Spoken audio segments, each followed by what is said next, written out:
You did have your piece de resistance in a practice one day. Is that right? That might have been only told to you, Johnny. Like, I don't think it was. Really? I got it. I got this from a secret source. Oh, that could have been my family. Maybe. What? Maybe. Who the hell is talking about which fam? What? I don't reveal my sources.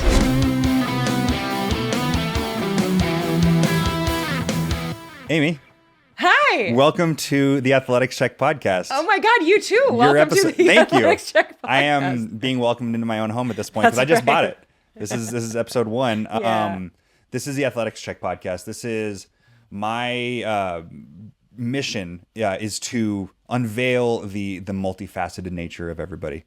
As an athlete, I know that I am kind of pigeonholed into being the athlete, and that's why I kind of broke out of that and became the D&D guy. So now I'm 2 things. It's amazing. And that's it. Actually, that's just it. You're actually I'm 2 only facets. 2 things. Yeah. But as well as people in the nerd world, I think you might get typecast a little bit as like the nerd or the girl who laughs a lot on Dropout. And that's it. Those are the only 2 things I am. Yeah. I mean, you're an athlete in your own right. Isn't that right? I will say yes. It feels weird to say that, Sure. and yet, yes, that's actually absolutely. true. And you can Like, own that. I can own that, and the main reason I can own it is because of the verb of it, like doing athletics. Yeah. Feels, if someone was like, "Oh, you do sports, you do a sport," I would be like, "Oh yeah." But if they say you are an athlete, that's where the noun gets me in trouble. The noun's like, "Oh my God!" And that's like, the whole thing is labels. Is like labels. it's hard. You get labeled or you attach to a label. It was funny. I was telling you before we recorded about I took my first improv class last week, and the teacher said this great thing, which I think is probably his go-to line. It's like you just took an improv class. You are now an improviser. You are now an improv. I don't know if improv comedian feels like another step, but you're an you're an improviser. Yeah. Well, first off, you know her from Critical Role. You know her from as an actor, a songwriter, a dungeon master, a writer. You know her from Critical Role and Dropout. This is Amy Vorpahl. Hello. Yeah. First thing I'm going to ask you to do is give me your ratio of jock to nerd. What percentage of you would you say is labeled as jock? What percentage is labeled as nerd? And this is the false binary of the jock nerd. We're not in the 80s. We're not in the 80s, comedies or anything like that where you get typecast. But what would you say is your ratio? As far as spending my time and regularity, I would say it's like 60% jock. Hell yeah. And 40% nerd. Amazing. And this is just based on time spent, right? I feel like every day I can point to something I've done in the jock realm or like health and fitness. Yeah. And that includes diet and nutrition and stuff. That's kind of an everyday thing. Absolutely. And then as far as nerdy stuff, just by nature of the hobby, it's not every day. So it's like less consistent. And my love of them is pretty equivalent. Like the passion for it or, my commitment to them. I would say I'm actually more committed to like health and fitness and like athletics. So, yeah. No, I love that. I mean, I wouldn't have like expected, when you go into the episode, you're Amy Vorpahl is on the nerd side. And we're going to be having the athletes and the nerds, but being able to, see yourself not only be so close to 50-50. I didn't know I was going to answer that too. I was like, oh, whoa, I guess that is true. Because I'm like, I mean, I know I'm up in my head, like doing the logic of it, but it is true. It's like, well, based on time spent and where my brain space is, it's like your body doesn't actually turn off. Yeah. But the nerddom stuff can turn off. So geez, yeah. That's cool. I didn't think I was gonna say that either. I didn't even know this was a question. So yeah, raw. You got me raw. Hell yeah. And I also want to say my friend recently, the other day, he was like, you should do more social posting about fitness because a lot of people think, oh, you're just a fit person or you're just charismatic or Takes you're work. like good, you have a good looking body. And it's like, but it couldn't be, it is work. It's boring. It's like repetitive and boring and dumb and banal. But the more you can love that boring, but it's a choice. It's definitely like a choice to do it. And it's like, oh, I'm not just a fit person. I'm a person who chooses to be fit. And it takes a lot of time to be able to like dedicate yourself to that. So yeah. And absolutely. Commitment and like waking up every day going, dang it. Yeah, exactly. I'm doing again. A lot of 5 only o'clock 24 hours mornings, went by. 6 I o'clock have to do it mornings. again. Yeah. So one of the things that I prepped with was what's your connection with Nebraska football? Oh my God. Oh, Yeah. I know why you're asking me Yes. this. Okay. I Not was like, the victory, but the action. Not the goal, but the game. In the deed, the glory. Okay. So actually, I got that from someone else. Okay. So someone else had that as it is the sign off on my emails. It's on your email. It's on your website. Yes. And I love that you kind of attach yourself to that quote. It's awesome. That is so cool. I it's so part of me. Like you even saw it. I was like, Nebraska football, nothing. I have no connection to Nebraska football. But well, I wouldn't say that because I went to Nebraska. So now I have a connection. You have a connection to Nebraska football. Twice. I was there from 2013 to 2015. So this was a trick question. This was a trick question. Yes. No, but I knew, like, I was wondering if you knew where that quote was from. Yes, I did know, but obviously it's like buried in the back of my head because it is, actually a friend of my dad's had it on his email and he just kept being on emails. And I was like, I'm taking that. Like, that's amazing. And only after the fact, after I had read the quote and internalized it, then I was like, that's also my quote. Yeah. And then I looked it up. I was like, oh, it came from sports. Who would have thunk? Specifically Nebraska football, a coach, right? Probably Tom Osborne. I mean, he is Nebraska football. Right. And so, but my connection to the quote and to Nebraska is that's the gig, man. That's the life. So you hear it phrased different ways. Like, it's not about the product, it's about the process or whatever. Like, it's not about the end result. It's not about the end result, which is a mind fuck. Oh yeah. I mean, especially for like the athletes, because so many people that I introduce to the game are all, and they can be an athlete, they can be outside of an athlete. Well, how do you win? It's like, who wins? It's like, well, that's not the point. It's about it's the journey, not the destination. Like you said, it's about taking your time and having this experience, not about the end of the story. And it is a tricky little meatball because it's like not the glory, right? But it's like, but glory's so nice, I know. And it's so celebrated, and it's so recognizable, and we love glory. So, but it's not about it, and you just want to be like, ah. Yeah. But it's a good reminder, and I just have had that on my email sign off for 20 years. Yeah. So I actually had to remind myself that it wasn't a Friday Night Lights quote, that it was from right. Wait, didn't The Rock say that at some point? Right, yes, exactly. Well, what is your background with sports, with athletics? I do know a few things, but let's hear what you know. Yes. I did my research. Okay. I believe you have a story that you like to tell from growing up playing basketball. Yeah, where you didn't spend a lot of time on the court, if I'm not mistaken, but you did have your piece de resistance in a practice one day. Is that right? That might have been only told to you, Johnny. Like, I don't think it was. Really? I got this from a secret source. Oh, that could have been my family. Maybe. What? Maybe. Who the hell is talking about which what? I don't reveal my sources. So should I tell the story? Please. Okay, so the story is my twin sister, which is who I'm thinking you're talking to, but I have a twin sister, and she and I were not athletic. Like, let's just be honest. Like, I did soccer and the Let's not forget about track.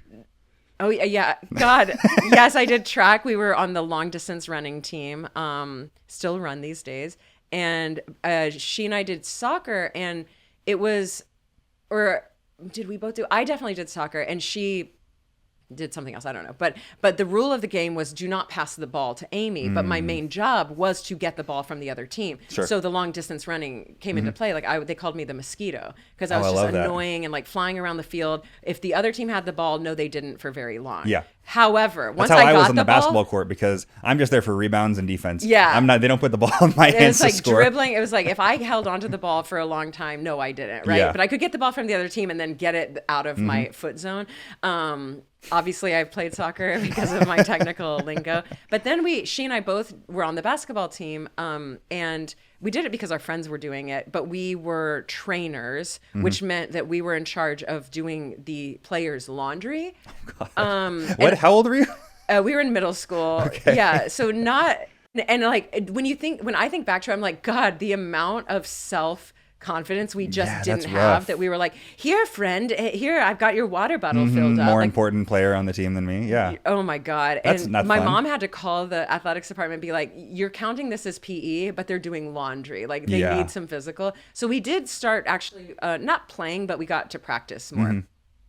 However, not many times on the court. So the first time I was on the court, and the only time they put me in a game, I didn't know the rules because I had never played. So no one had told me. You hadn't, taken any in by osmosis. Nothing. And so they handed me the ball. They're like, you're going to pass it. So I'm going to pass it to whoever's open. Well, no one, from my, very naive mind, no one ever got open. So I held on to a tweet. Like you can't hold the ball to pass for a certain amount of time. Yeah. I still don't know the amount of seconds, 5 seconds. And so I never passed it. And then they were like, okay, the other team has the ball and that's on you. And I was like, got it. So not athletic. However, I think that was more about knowledge than anything else. And I think so that's too. coaching. Yeah. Yeah. Whatever. It's so in hindsight, but yes, my piece. Was your dad the coach? No, he was not the coach. We did do a team thing where like outside of school thing, and he coached us, but that was really early on in like 4th grade or 5th grade or something like that. But in middle school, nah. And then in 8th grade, I decided, or maybe it was 7th grade, I decided to go full theater nerd. And I was like, I'm going to do theater and not basketball. So my final practice, we did a drill where it was just 3-pointers, and I sunk 100% of the 3-pointer shots. And everyone knew that Amy's not going to do basketball anymore. Yeah. And everyone was like, well, yeah, why would she? She's like barely playing. I mean, it wasn't mean. Like everyone was like, but it was, they had their thing and I was choosing a different thing. And I sunk every 3-pointer and everyone was like, where was this? Who are you even? It was like the coaches were laughing. The rest of they just let me keep going because they were like, well, how long is this going to go on? And it was there was giggles. They were like, the backed up basketball magic. And I think it was because I was choosing, and it was just one of those like, are you sure? Yeah. One of these like, well, you could, speak of the glory, like you could have glory here. Are you sure you want to go full into theater? And I was like, well, yeah. It was a no-brainer for me, but also it did make me go, wait a second. I had untapped potential, and people were seeing me in a different light. And maybe it was honestly belief in myself, but that was my piece de resistance. And then that's where it was you just like entered the flow state. You end just on a high. Oh my God, for sure. 100%. It was like take a pass, go. Take a pass, go. Sink. Like no, and 3-pointers. Like as a middle schooler, like teeny tiny little spindly girl. So and you have a cousin who's a professional basketball player. Right? Yeah. What the fuck else do you know about me? Jesus, Johnny. When you go hard, you go hard. Yeah. Her name's Leslie Vorpahl. She's one of those people that you meet her and you're like, it's like, what would Leslie do? Like cool. She's a team player. She's a leader. She's always high vibes, no matter what. She's all about the community. She's also excellent. Oh, thanks. Yeah.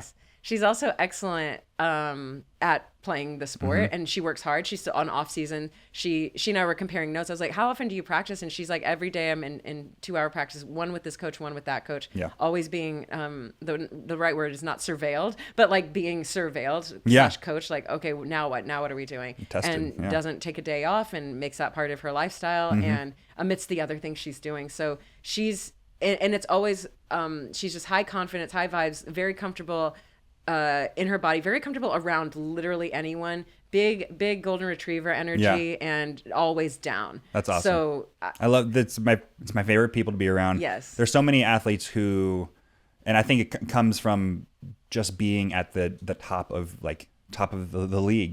Being in the NFL, I think there are a lot of people who don't end up putting out that kind of energy because they expect so much energy to be brought to them.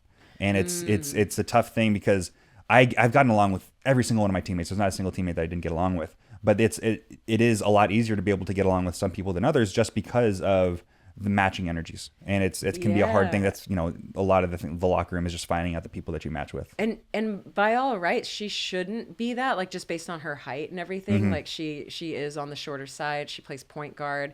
But it's like, oh, she's undeniable. Yeah. And I call that vibe that we're talking about is just playing team, like, and, Yeah. and thinking that literally everyone is on your team, whether they like are literally on your team or Right. not. It's just being like, you a teammate, we playing, and like even conversations, like the vibe is, are we playing together? You want to play? Like, love that. Yeah, so That's big point guard energy too. I love that. it is big point guard energy. Yes.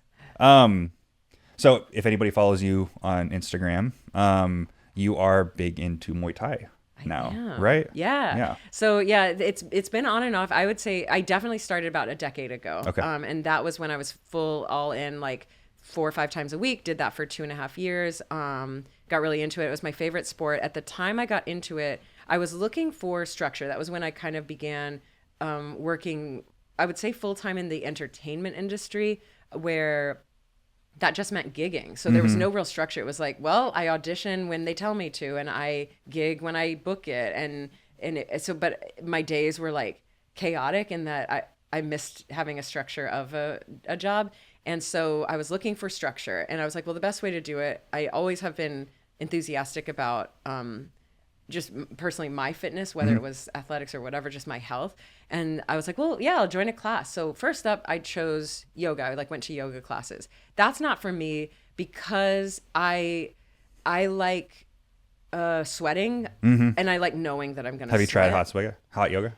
I have, and it's still, I have. So it wasn't, so then it's not really quite that. It's more like, It's the I don't know. exertion. Yeah, the for me. exertion, like feeling like really tanked. And yoga and even Bikram, like that'll do it. There's just something off about it. I was like, this isn't motivating enough for me to get my ass out of bed, make it a structure. Yeah. It was too easy to not go, I guess. Yeah. So then I did CrossFit, and I realized I don't like to work out to get better at working out. It's nice when it feels really practical. Yes, towards something like I'm getting stronger so I can throw a Hail Mary better. There you go. You got it. I can't you know even your wink. football. There I winked. And so then my third try was Muay Thai, and I also trained in jiu-jitsu at the beginning as well. And it was like done because it was one of those, like, I'm developing a skill. I can tell there's a skill involved. It's partner based. There was accountability because martial arts they use it like a classroom. Like the teacher is very, aware if you're there or not, and I would get phone calls if I wasn't, like, what's going cool. on, and it's like, oh wow, they like care if I'm there or a lot not. of accountability, a lot of family style. Yeah, and your partner. And so, and it was also a workout where you work out, or you do a skill, you're training on the skill, you're like following the flow of what the instructor's doing, and then at the end of an hour you're like, oh shit, oops, I worked out, and I'm sweaty. And so I was like, that's it, I'm sold. If you can forget that you're working out, if you can forget that you're exercising, that's the goal, right? Like if you're having fun while doing it, that's just even more so. Yes. So that's how I got into Muay Thai, and it also, and then jiu-jitsu, I got an injury really quickly, and I was like, okay, no, like our jiu-jitsu, you can just get injured mainly on your shoulders and also sometimes on your knees, hips too. And it was like, oh, I'm not doing this to compete. And the ROI, it's hard on the joints for sure. Yeah, the ROI of like, return on investment. It's like, I'm not doing, no, I would like to be able to have my body. And so for Muay Thai, when even sparring, sometimes like the worst that can happen, there's a lot of bad things that can happen, but for the most part, you get bruised. Whereas jiu-jitsu, very easily, even at the beginning, you could pull your shoulder out of your socket. So I was like, I'll do Muay Thai. So after 6 months of both, I just went. I imagine there's full probably hog. a lot more injuries in jiu-jitsu early on than later. Like people probably know when they're holding you in a position, like what will actually injure somebody and what I would won't. say, and I prove me wrong, but a lot of it is going from standing to like it's really difficult to train falling. Like how do you fall? And going from standing to prone can be just the most dangerous thing. Like because technically your head is going from around 6 feet down to the ground. Same for your shoulder. Now we're going from 5 feet down to like it's just. Yeah, and learning how to fall in football isn't. I don't really think. I don't specifically remember learning any time how to be tackled, because people always wonder, like, man, does it hurt when you get tackled? It's like, yeah, I mean, definitely sometimes. A lot of times you're just kind of being dragged to the ground, and that can be a lot easier than being hit. Or most concussions honestly happen when your head is hitting the ground, not when you're getting hit by another player. and weird, your brain goes into weird mode where you're like trying to brace yourself using a wrist and it's like wrong. Yep. But there are parts of your body that can take the hit. Yeah. And just learn. I mean, I was it was 6 months in. I was just still learning how all of that worked. And it's also not the focus. Like no one's like, you're starting jujitsu, first thing up, we're all learning to fall. It's like, no, they start you where everyone's you're grappling, training. yeah. You're grappling, you're pulling, you're all of that. So anyway, tangent, but that's how I got into Muay Thai. And I wanted to give a shout out to my partner in Muay Thai. So it's this guy named Cortez, and he is the best. And my coach at the time he's also great, Coach Al. Both of those people were integral in me getting into Muay Thai and staying. It was us at 7 a.m. And it was a very small amount of people, and Cortez was my training partner. And I still to this day, I need to paint a picture of him for you because Can I interrupt for just 1 second? Oh, sorry. No. I just want to I want to quote somebody. She started with us 10 years ago. We only trained together at 7 a.m. class. We were partners in every single class. At times when I was tired, she would push me to my limits. Her attitude is fucking great. She is always happy to be training at the gym, and she is a great team player. When a new student comes, she is the first one to introduce herself and help new students not be intimidated. She left the gym for a few years, but constantly was coming back from time to time to train. So it's like she just never left. At times, she has to pause the membership at the gym because she has tons of work. But even on the road, she shadow boxes and trains by herself. A great human being and fun to be around. That's Cortez. That is Cortez. That's Cortez. Yeah. What? He seems like a great guy. You're obviously like your family at this gym. Yeah, you want to keep the conversation going, and that's great. I might need a minute. You're like, and we're moving on, and it's like, excuse me. Take your time. I don't. Who are you? Instagram's a crazy place. Oh yeah, okay, but Jesus, you don't know this. English is his second language too. So yeah. for him to have written. He wrote that. That's his words. Like, he really wanted to tell you that I was asking him questions, and I asked him, please don't. I see. Yeah. That's amazing. He did. I didn't know, but he did. He was like, "Is Johnny Stanton real?" Like he texted me on Instagram. Good. Like, and I was like, "Yeah, he's a friend of mine. Why?" And he's like, "Nothing." No reason. I was like, "Okay, whatever." I couldn't, but. Yeah, I mean, he did his due diligence to make sure you were real. But Jesus Christ, that's so fucking sweet. But yeah, it's also next level because English is his second language. Yeah. He was in the military. The way that manifests now is he is happy 100% of the time. He is just committed. And that's a commitment. I know it's like a commitment to be happy and excited and standing for other people at the gym. He's now a coach. So 10 years later, of course he is. I mean, but we were partners, and I always thought I was so lucky because he is this round man. He is like maybe even shorter than me, and just round. Jolly would be a good way to describe him.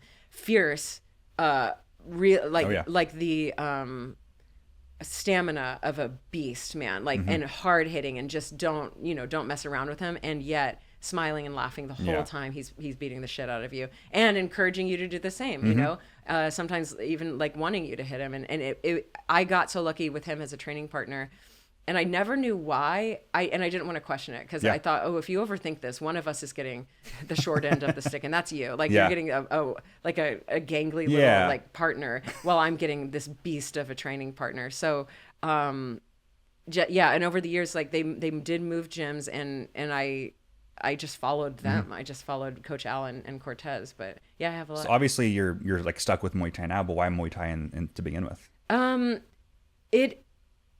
know you're talking about CrossFit and all that, but why not other like martial arts? And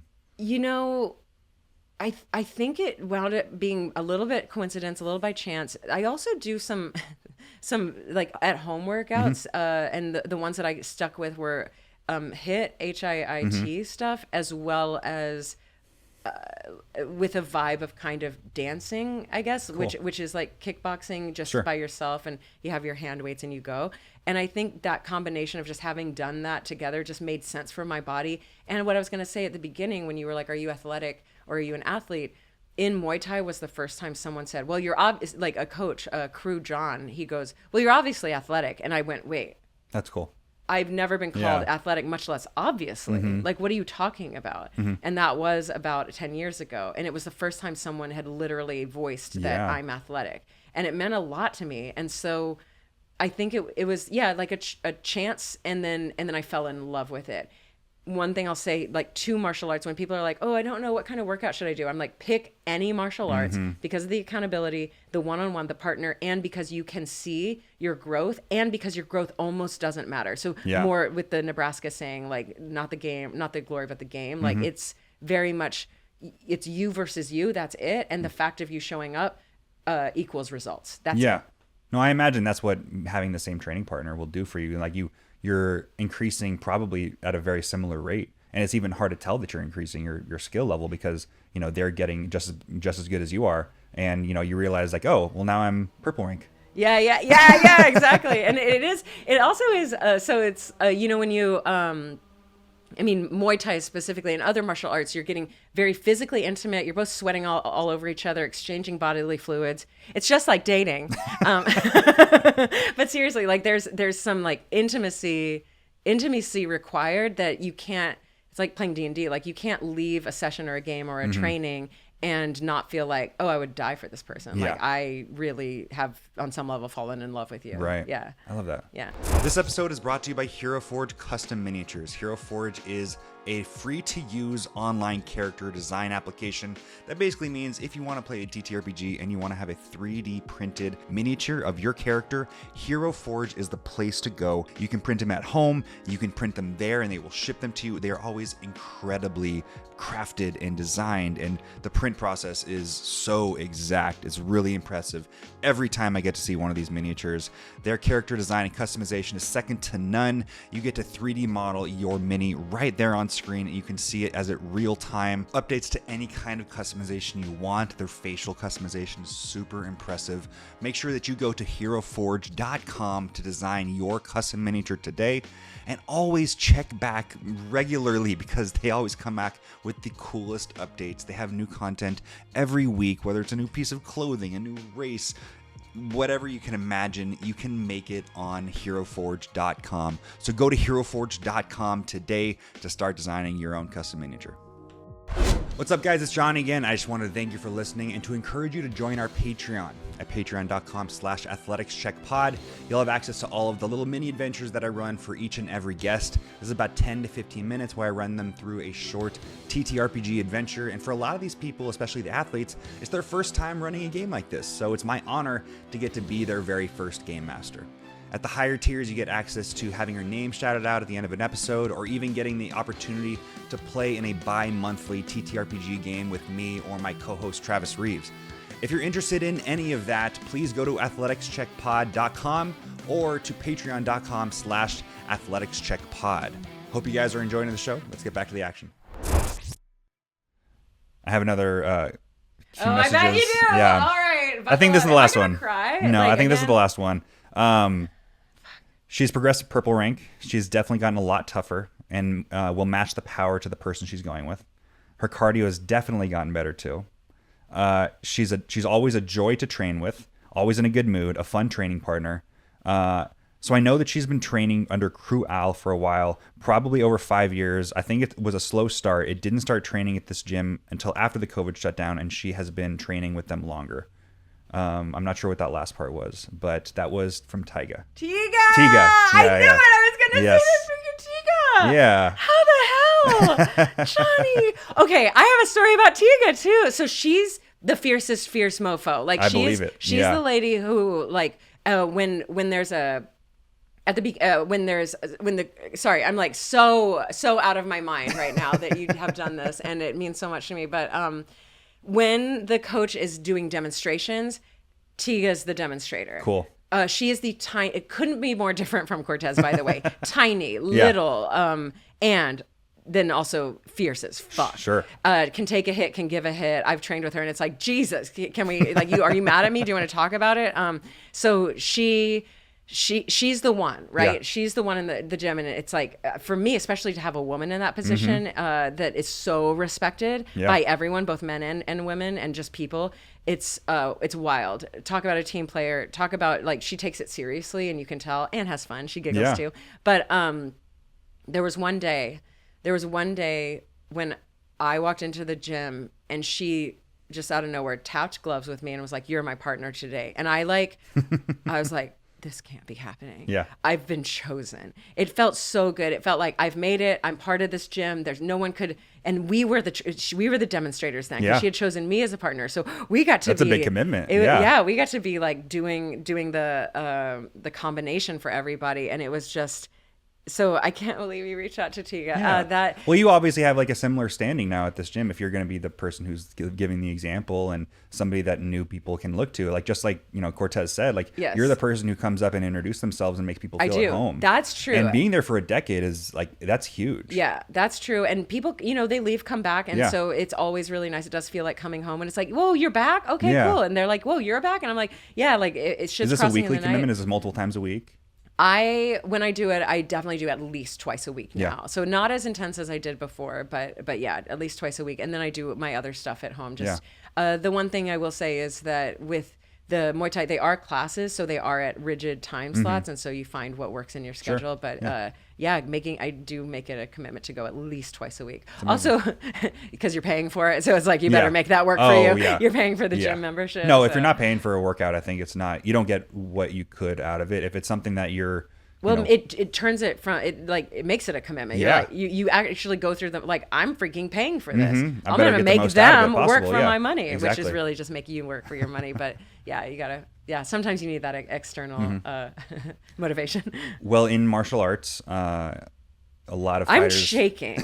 like that's my so thighs are like I can't believe that you did all of that. Yeah. Can you tell me where'd you get the basketball story? I'll tell you later. Tell me later. Okay. But in martial arts, you know, the best fighters have a nickname. And I mean, being at the same gym 10 years, I'm sure you have a nickname at this point.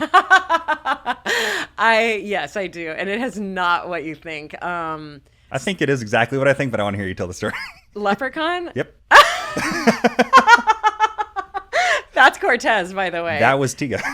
Oh, Tiga too. Okay, that. well, it's spawned. Tiga knows because it spawned from a Cortez story. So I can't get up and show you, but in Muay Thai, your stance is an athletic stance, left foot forward, right foot a little bit back, and that means that it's very easy to kick with your right foot because it's coming from behind. But if you're kicking with your left foot, there's a thing called a switch kick where you switch your stance really quickly, which means your left leg is now behind. You become like southpaw, goofy kind of stance. That's right. Yeah. And you can bring your left foot, which is now behind, left leg, and swing it up. And that is, it's called a switch kick.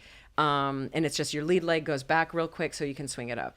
Well, so what can happen in Muay Thai is people can anticipate. They see the switch coming as fast as you make it, and they're able to block it. They're like, oh, the switch kick's coming. Great, I'll block it. So he was training me in this sparring session to go switch and fire your right, your right one anyway. So while they're blocking my left lead leg kick, I've tricked them again, and now the right one. So we were kind of goofing off as we do, not really, like still sparring, but we were like training each other, like we were switch, like what if this happens? What if someone does switch?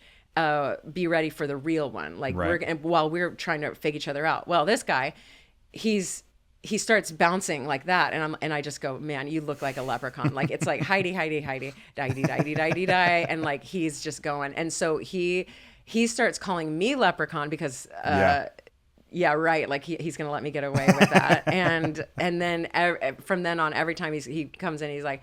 He just yells at anytime I come into the gym. He's like leprechaun. There are worse nicknames. There are worse nicknames. It's also fairly jolly myself by my own right. I'm also giggly, and I think leprechauns are generally. Irish?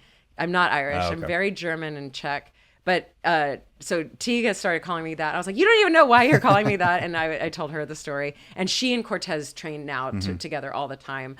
That's the leprechaun. But like, arguably, it's weird that that's my nickname because it should be his nickname that I gave to him. But he was able to be faster than you and and like train everyone in the gym to call me that. So Yeah. Well, now if you ever have like an actual fight, like a judged fight, you can be introduced as Amy, the Leprechaun Vorpahl. Vorpahl. Yeah. I love the sound of that. We're gonna switch roads a little bit. We're going to play a little game. Can you think of we've talked a lot about Muay Thai. We've talked a little bit about basketball. Sure have. Can you think of what team would you say that what fandom do you belong to? Do you consider yourself a fan of any specific team? Baseball, basketball, football, soccer? Yeah, no. Okay. That's the short answer. Sure. Is not No really. worries. I don't watch it as a hobby. I don't even watch Thai fights as a hobby. I've seen them and they're brutal and I'm like, ooh, Yeah. that's a lot. So not really. I did grow up in Texas, so I know how to watch a football game and a baseball game. We were rooting for Dallas Cowboys, and now my family roots for the Houston Texans. Okay. And when we were living in Dallas, we were really into the Rangers. Sure. But when we moved to Houston, we didn't quite. I don't know. The Astros We don't like never. the Astros. It's yeah, okay. we didn't quite get there. We didn't quite get there. So now it's like I know of these things, but Yeah. it's like. That was a bigger part of my life back then, and I did go to OU. So by all rights, that's a great football team. Absolutely. And while I was there, a little bit of the fandom struck, and then disappeared. Well, let's go with OU. Let's go with the Sooners. Okay. My challenge to you: Oh shoot. can we make the Oklahoma Sooners into a D&D character? The Yes. mascot. How would you build the Sooners as a D&D character? Okay, so first of all, folk hero background. Absolutely. Because they are well known, they're liked, they come from humble beginnings, and yet somehow have become this like superstar. Sure. In by their own rights. So Sooners, and you're probably the expert in this. I just want to make sure that like I'm aware. The Sooners, originally the name came from getting the plot of land the soonest, right? Yeah, cheaters. Yeah. Yes, exactly. Like leaving early and yeah. Leaving early, finding the loopholes in the government. Like, are they the Robin Hoods or are they the white supremacists? We don't know. No, But like we were talking about Manifest Destiny earlier. I know. It's like, well, which side? So definitely with and are you proud of being a cheater or are you? Yeah. What ashamed alignment of is it? this? This It's is got to be lawful, right? Because you're finding the loophole. so no. Oh, you don't think so? Because it's not lawful. They're like breaking the laws for sure. Like no one's confused about this. There's arguably too much pride about breaking the laws. Okay. So definitely chaotic, without a doubt. And then I think just by nature of they're in Oklahoma. They're really good people. I would say good, chaotic good. Is there a mascot? I don't even remember. It's a schooner, which is a covered wagon. Oh, well, sure. Yeah, But yeah. it's a huge deal. So it's not just like there's a come out- dancing they- covered yeah. wagon. It is. They do have some dogs. They have the covered wagon with horses. So it's the whole. It's a pretty epic tunnel entrance or exit from for the yes, football team. and then there are the guys with like suspenders. I don't know if that's changed since I've been there, but it's kind of like it's a weird mascot because it's like an entourage. It feels yeah, like. yeah. But I think also there's a dog involved too, maybe a couple of them. Sure. So it's like they couldn't choose, and they College were like, football loves its live mascots. yes, For sure. yes. So there are horses. There's a covered wagon. There are people driving the covered wagon, and then there are dogs, and then you just go like this. Number one, which arguably fairly lame. I mean, it's at this point, I'm pretty sure it's horns down is like the main actually Oklahoma. well done. Yeah. And the reason I get away with it, so my family basically all went to A&M, big Aggies, and they were like, but. So UT and A&M are at war with each other, right? In Texas. Red And River OU's like, we also hate UT. and it's like, Texas It's the is little like, brother, yeah. we don't care. We're fighting Right. this war over here. Although they do have the Red River Rally. So they participate, but it's like the big war, and then the Sooners have the side battle. Sure. Going on, if that makes sense. Okay, so yes. Little brother energy a little. Yeah. What would you say is the race class combo? It's kind of a tough one. There's nothing that specifically lines up, but I don't know if there's anything I think so. They wind up being stars, right? Like MVPs come from OU. They are winners. So I would say, I mean, as far as the results, right? They I've played with a few. Yeah. They get results. There's something about paladin or barbarian that makes sense to me. And I think I'll go with paladin. I like that. Yeah. There's no like great motto that sticks in my brain. Even the song is ridiculous. It's boomer sooner, Yeah. boomer sooner, boomer sooner, boomer sooner. Like, Yeah. so not It's pretty simple. Like as far as a Yeah. code goes, it's kind of like, oh, I don't know what the code is, so maybe not a paladin, maybe barbarian, because it is Okay. like, yeah, Yeah, because that seems the like war something a cry is barbarian- like, yeah. we don't care. Words Just are yelling for boom. Yeah. we're just gonna yell boomer sooner sure. and intimidate you. Yeah. So for that reason, Yeah. the lack of words actually, a paladin needs their code. Oh, for sure. And they have an oath that they and I'm inscribe on- like kicking myself for being like, Yeah. what is the code? We're number 1 in boomer sooner. Yeah. it's pretty barbaric, honestly. Do you Tribal. have a race in mind, or are you just kind of going like very human? Ooh, no. Let's do a race. They are stalwart. They are not as big as y'all. This Nebraska situation. Nebraska. I mean, Nebraska and OU have a history for sure. Yeah. But I would say, I mean, all told, y'all's boys are bigger. And they're corn fed. They're corn. And I don't necessarily claim Nebraska. I went there for 2.5 years, so Okay, I transferred fair away. enough. I All right. graduated from UNLV, but definitely got Nebraska has its corn fed boys so for sure. so it's not going to be like Goliath by any means. And Goliath, yeah, that would be an easy. So let's do dwarves. Okay, I like that. Yeah, dwarf barbarians. I kind of like that idea of like the dwarf sooner kind of. Like I can see them driving covered wagons for sure. Yeah, and they're also not the elves, right? They're cheaters, so it's Okay. kind of like they're not. Their ties are more earthy than they are like Yeah. foresty. It's like somehow. the dwarfs of the Great Plains. Yeah, the I like dwarves that. of the Great Plains, and they gotta put make their that. stake in the ground. I think dwarves really like their mountains and They like their possessions for their sure. possessions. Yeah, we like like our that. trophies. Yeah. You heard it here first. An OU Sooner is Okay. a dwarf barbarian. Yes. Folk hero. You heard it here. Hell yeah. Folk hero background. That's important. Yeah. Would you say that, I mean, while we're on the subject, would you say that you're kind of on the monk side of 100%. Yeah. Yeah. I think it's changed throughout the years where people ask that a lot. They're Mm-hmm. like, what kind of class would you be? And for a long time it's been bard. Mm-hmm.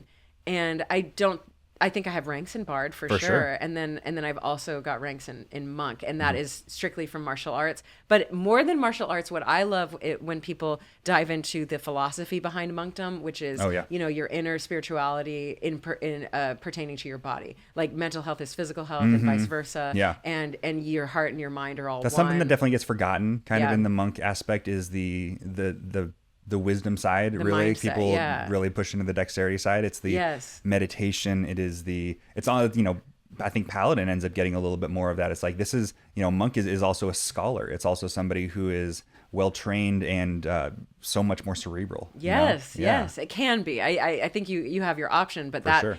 that would be my monk. Is Yeah. like the way of the I don't know, infinity symbol. Sure. Of the mind and heart. I like that. Yeah. Yeah. Well, if you are a Patreon subscriber of the Athletics Check podcast, you can see Amy. Was it one more? Playing a D&D version of herself. Where do you want to read that off a little bit? Oh my God! This is like a magic trick because it already says Amy the Leprechaun Vorpahl. This is like you already knew And where what things are classes are you? going. Bard 2, Monk 1. I'm a 3rd level. Bard 2. How did I couldn't have. I led you a little bit. I know, but yeah, sure. I mean, I was going to say that. Yeah. This is Johnny. Ding, So ding. if you can find a quick little adventure that we're going to record here just in a second, that Amy is going to enjoy herself with. We're both going to enjoy it, I think. So join the Athletics Check Patreon if you want to be able to get that little bit of bonus content. But we're going to wrap things up here, Amy. I hope you're not too emotionally devastated from this episode. I'm shook. I am shook. It's the superlative of too much. I don't know about that, but yeah, I'm absolutely shook. My heart's beating through my chest. My legs are shaking. I had no idea. You were like, hey, can I come into your living room and chat with you about maybe your ties to athletics? And I'm like, sure, that sounds fun. And now it's like, I feel like I had a surprise birthday party. Yeah, a little bit of a therapy session. A little bit of a therapy session, Johnny. You stinker. I'm gonna ask you to do two things, and thank you for being episode 1, my first interview ever. It's so exciting. So would you update your ratio between jock and nerd. Now that we've talked about all of this, would you update it? I mean, you've already kind of leaned heavily into the jock side from the beginning, but I don't know if you've kind of reconsidered. Sticking to your guns is absolutely an option. I think I'm going to stick to my guns just by nature. I mean, we talked a lot about, I think the most important part of the jock nerd situation is the people around you, the community, in both. And what I am certainly clear on, and couldn't have been made more clear by your weird behind the scenes interviews, you like dastardly devil, is that the community in both is so strong and so felt with me and my gym, and then also in the nerd community too. And I feel every day like the love in my heart goes to both. So and I think that's really what makes both worlds so prominent and so strong and large is the community aspect of it. I mean, people grow together in their fandom of a specific team or their specific team, or like the team that they're on. As well as, being a nerd, it's all about your community, the people that you share that with, the people that you spend 4 to 5 hours with, and every week at a D&D table. So I don't have to tell you that there are vast similarities between both, and the Venn diagrams are closer and closer to a circle than we think. Absolutely. And the last thing I'm going to ask you to do is why don't you take us out with rolling an athletics check? Okay. For our podcast listeners, I have a big giant inflatable D20. Let's see if the camera can even pick this up. Okay. Let's try. Okay, this is gonna be tough. Yeah, I've got a very small. Stick the landing here. Oh no! Too much. I don't even know my own strength. I'm gonna be the backboard. Okay, here. You'll be the backboard, and here we go. Johnny! That's a natural 20. That's a natural 20 to finish it off. I had no say in the matter. Yeah, no, how did that happen? Wow, the backboard moved a little bit. We got a natural 20, everybody. Yeah. Amy, you're the best. You're the best. I'm so glad you're my friend. I am too. Thank you so much for being on. Yeah, thanks for having me. This was a triumph, Johnny. Yeah. Episode 1, a triumph. And thank you guys for listening. Come back next week.